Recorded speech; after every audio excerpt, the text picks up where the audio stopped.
Random Thoughts. In this video, I'm going to read a section of First Steps in East Africa or Exploration of Harar by Captain Sir Richard F. Burton. And this is a section where he gives us the backdrop, I call it, of how this expedition was going to happen, or the environment in which it was going to happen. And the backdrop is the conflict that was going on between the Emir of Harar and the governor of Zayla, the city at the coast. Zayla used to be part of Harar, of course, at some point. But during this time, this is 1850s, there seemed to have been conflict between the two centers of power. The Emir of Harar, of course, most likely wanted to bring Zayla under his control, or he needed it to be under his control. But at the same time, there was a governor in Zayla by the name Shamarke. Now, Shamarke wanted independence, and he seems to have had that independence as Sir Richard Burton is coming. Sir Richard Burton comes to Zayla, and Shamarke is basically independent from Harar. And he had dreams, that is Shamarke. He had dreams of conquering Harar, seems like, and I'm going to talk about that in another video. And so when Sir Richard Burton is coming, there is this conflict that is going on between Harar and Zayla, and the conflict is caused by, I think, disagreements on how to split profits from slave trading. I think that's what it was, or that's what he brings up.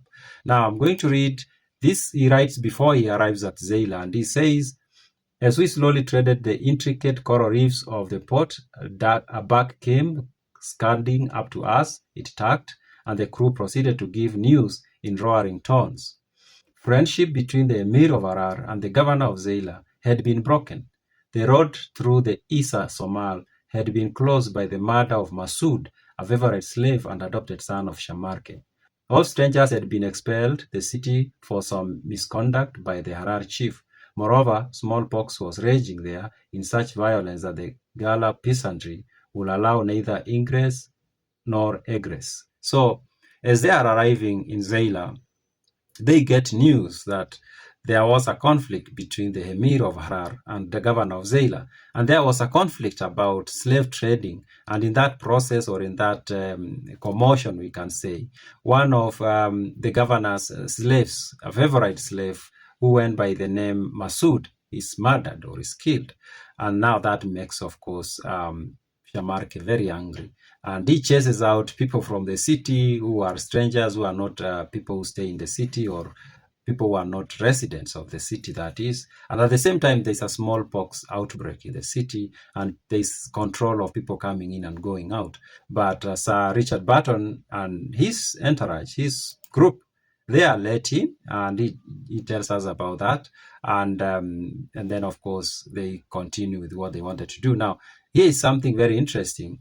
Sir Richard Burton coming to Zayla is not that it's something that was not known to the governor. It was known, and he writes in the book, if we are going to believe him, that is that the governor was aware that he was coming. And in fact, the governor, Shamarke, had met Burton in Aden, where there was a meeting, seemingly there was a meeting between Shamarke and Burton and some government officials, most likely British authority there, maybe from India. And they came and they had a conversation, and it seems like he was given the instructions that this guy is going to come to Zayla and then he's going to go to Harar, and when he comes, you need to take care of him. So when they arrive in Zayla, they are expected, actually. So despite the fact that there's something going on between the Emir of Harar and the governor Shamarke of Zayla, they are allowed to come in, and even though that there was control of people coming in and going out, they are allowed to come into the city. Those are my random thoughts.